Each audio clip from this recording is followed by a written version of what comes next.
أعوذ بالله من الشيطان الرجيم بسم الله الرحمن الرحيم اللهم صل على محمد وعلى آل محمد كما صليت على إبراهيم وعلى آل إبراهيم إنك حميد مجيد اللهم بارك على محمد اللهم بارك على محمد وعلى آل محمد كما باركت على إبراهيم وعلى آل إبراهيم ইন্নাকা হামিদুম মাজিদ।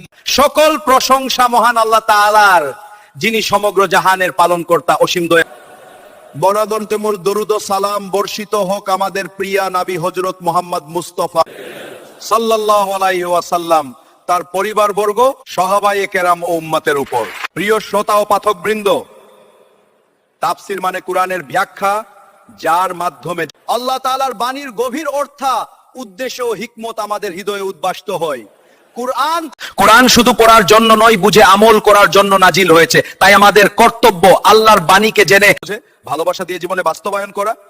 এই তাফসীরের মাধ্যমে আমরা শিক্ষণীয় দিক, রহমত ও সতর্কবার্তা যেন আমাদের হৃদয়ে স্থান পায়, যেন আমরা কোরআনের আলো এদের জীবন আলোকিত করতে পারি। আসুন হৃদয় দিয়ে বলি, এই আল্লাহুম্মা ফাক্কিহনা ফিদ্দীন ওয়া আলিমনা তাওহীদ। হে আল্লাহ, আমাদেরকে দ্বীনের গভীর জ্ঞান দান করুন এবং কোরআনের ব্যাখ্যা বুঝার তৌফিক দান করুন।